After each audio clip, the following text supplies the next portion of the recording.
ഗ്രന്ഥശാല പ്രസ്ഥാനം മുൻകൂട്ടി അതിനെ അഭിനന്ദിക്കുകയാണ്. നമ്മൾ ഇന്ന് സമൂഹത്തിൽ കണ്ടുകൊണ്ടിരിക്കുന്ന എന്തെല്ലാം ആളുകൾ വായിക്കാൻ വേണ്ടി, പുസ്തകത്തിന് വേണ്ടി എല്ലാ ദൂരദിക്കും നമുക്ക് വായനയോട് അന്യം ഉണ്ടോ എന്ന സമയമാണ്. 10 മിനിറ്റ് കിട്ടി മാത്രം കളിക്കുന്ന ഒരു സമയമാണ്. വീട്ടിൽ നമ്മൾ പരസ്പരം കയ്യിൽ നിന്ന് ഫോണെടുത്ത് ഫോണിൽ മാത്രം നോക്കിയിരിക്കുന്ന ചെറുപ്പത്തിൽ തന്നെ വായനയോട് ഒരു താല്പര്യം കൂട്ടുകാരനായി മുന്നോട്ട് കൊണ്ടുപോകാൻ നമുക്ക് സാധിച്ചാൽ എല്ലാ അർത്ഥത്തിലും നമുക്ക് എന്ത് ചെയ്യും, നല്ല സുഖത്തിനൊക്കെ വായന ഒരുപാട് ഉപകാരപ്പെടും. അത് കാര്യങ്ങൾ പഠിക്കുന്ന സ്കൂളുകളിലെ ക്ലാസ്സുകളിലെ കാര്യങ്ങൾ മനസ്സിലാക്കാനും അത് നമുക്ക് പരീക്ഷകളിൽ ഉൾപ്പെടെ നമ്മളെല്ലാവരും വായനയിലേക്ക് തിരികെയും ഇന്ന് ഒരു കാലഘട്ടമാണ്. നമ്മുടെ വായനയെ പറ്റി മനസ്സിലാക്കേണ്ടത് മുമ്പ് കാലം എല്ലാ മതങ്ങളും വായനയെ പ്രോത്സാഹിപ്പിക്കാൻ ഖുർആൻ, അതുപോലെ തന്നെ ഭഗവത്ഗീത, ബൈബിൾ ഉൾപ്പെടെ വായിക്കുന്ന മതങ്ങൾ പോലും. അത് മാത്രമല്ല, കാര്യങ്ങളൊക്കെ വായിച്ചു പഠിച്ചാൽ മതങ്ങളെ മനസ്സിലാക്കിയെടുക്കാൻ ഒരു മതവും ക്രമത്തിനോ അതല്ലെങ്കിൽ ഓരോരോ ആളുകളുടെ പരിപാടി നമുക്ക് ഒന്നുകൂടി വിപുലീകരിച്ച് ചെറുപ്പക്കാർ ഉൾപ്പെടെയുള്ള ആളുകളെ ഇതിലെത്തിക്കാൻ നമുക്ക് കഴിയണമെന്ന് സൂചിപ്പിച്ചുകൊണ്ട് ഈ പരിപാടിയുടെ ഉദ്ഘാടന കർമ്മം നിർവഹിച്ചത് അറിയിക്കുന്നു. എന്റെ വാക്കുകൾ അവസാനിപ്പിക്കും.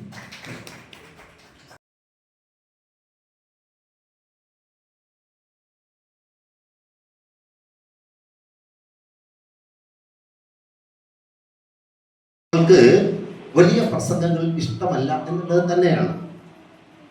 അത് വലിയ മനസ്സുകൾക്ക് വലിയ ഇഷ്ടമല്ല. ഒരാൾ ഇവിടുന്ന് ദീർഘമായിട്ടുള്ള ഒരു പ്രഭാഷണം നടത്തുന്നത് ഇഷ്ടമല്ല. അതേ സമയത്ത് ഇന്നത്തെ കാലത്ത് പ്രത്യേകിച്ചും മുൻപതല്ല കേട്ടോ, മുൻപ് ചില മഹാന്മാരുടെ മഹത് വ്യക്തിത്വങ്ങളുടെ പ്രസംഗങ്ങൾ കേൾക്കാൻ 100 കണക്കിന് കിലോമീറ്റർ അപ്പുറത്തേക്ക് ചെല്ലുമായിരുന്നു ഒരു കാലത്ത്. അത്തരം ഇത് കേൾക്കണമെങ്കിൽ അങ്ങ് പോണോ, ഡൽഹിയിലും തിരുവനന്തപുരത്തും വേണോ? വേണ്ട, എല്ലാം ഉണ്ട്. അതുകൊണ്ട് എല്ലാമുള്ള ഒരു വ്യക്തിയാണ് ഈ കയ്യിലുള്ളത് എന്നുള്ളത് കൊണ്ട്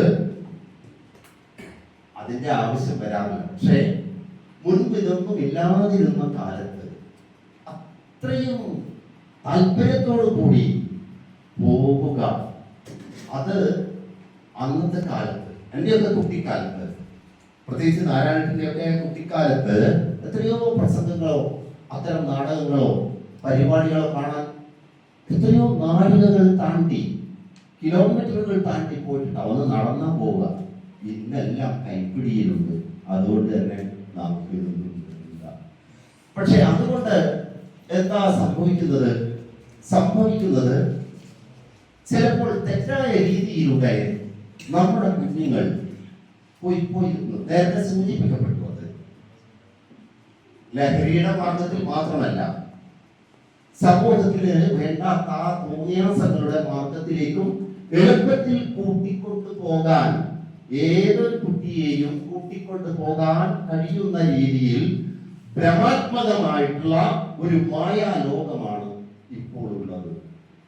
അതിൽ നിന്ന് ശരിയേത് തെറ്റേത്, ഞാൻ ഏത് വഴിയിലൂടെ പോകണം എന്ന് തീരുമാനിച്ച് ഉറപ്പിച്ച് ആ വഴിയിലൂടെ വളരെ ആത്മവിശ്വാസത്തോടു കൂടി പോകാൻ നിങ്ങളെ പ്രേരിപ്പിക്കുന്നത് ഒരു പക്ഷേ പ്രധാനമായും നിങ്ങളുടെ വായനയാണ്. എന്താണ് വായനയാണ്?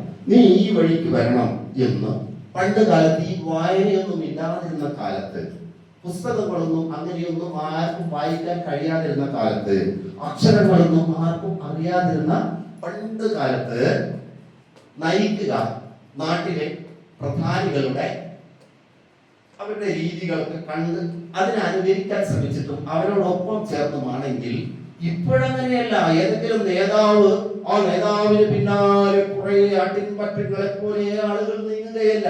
പ്രത്യേകിച്ചും പുതിയ തലമുറയിലുള്ള ആളുകൾ അവർ പലതും കണ്ടുകൊണ്ടിരിക്കുകയാണ്. ചിലപ്പോൾ അത് കണ്ടുകൊണ്ടിരിക്കെ അവർക്ക് തന്നെ സ്വയം ഒരു തീരുമാനം രൂപം കൊള്ളുന്നു. അതിന് എന്റെ ആഹ്വാനമോ നാരായണന്റെയോ അല്ലെ അഷ്റഫിന്റെയോ ആഹ്വാനമോ കൃഷ്ണദാസ് മാഷിന്റെ ആഹ്വാനമോ ഒന്നും ആവശ്യമില്ല. നിങ്ങൾ സ്വയം ബോധവാന്മാരാകുന്നു ഇതൊക്കെ കണ്ടിട്ട്. പക്ഷേ അത് ശരിയായ തീരുമാനമാകണമെങ്കിൽ ഇത് ബ്രഹ്മാത്മകമായ സാധനമാണ്. ശരിയായ തീരുമാനം ആകണമെങ്കിൽ നിങ്ങൾ കുറച്ചുകൂടി പുസ്തകങ്ങളിലേക്ക് തന്നെ തിരിയണം. അതിൽ ഒരുപാട് കഥകളുണ്ട്. കഥ ഇഷ്ടമാണെന്ന് പറഞ്ഞല്ലോ, നിങ്ങൾക്ക് ഇഷ്ടമാണ്, പായസം പോലെ ഇഷ്ടമാണ്. പായസം ഇഷ്ടമല്ലേ?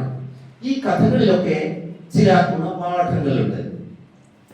ഗുണപാഠങ്ങൾ ഓക്കെ, ഏത് കഥകളിലും ഗുണപാഠങ്ങൾ കാണാം, പ്രത്യേകിച്ച് പഴയ കഥകളിൽ.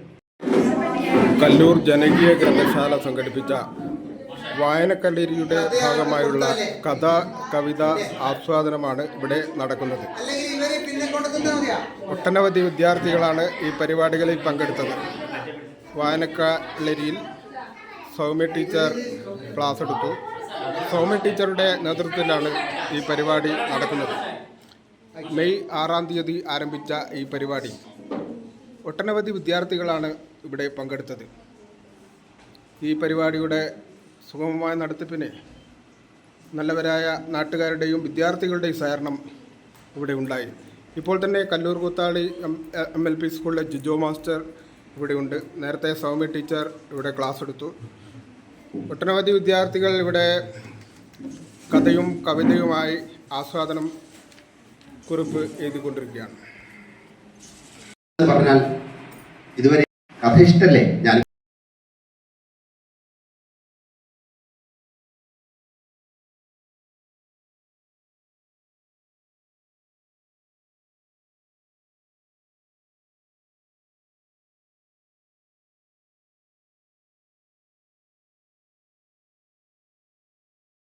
ഈ പരിപാടി ഉദ്ഘാടനം ചെയ്യാൻ വേണ്ടി ക്ഷണിക്കുന്നു. അഷറഫ് BP, അതുപോലെ തന്നെ ഇവിടെ ക്ലാസ് എടുക്കുന്ന ശശികുമാർ മാസ്റ്റർ, കൃഷ്ണദാസൻ മാഷ്,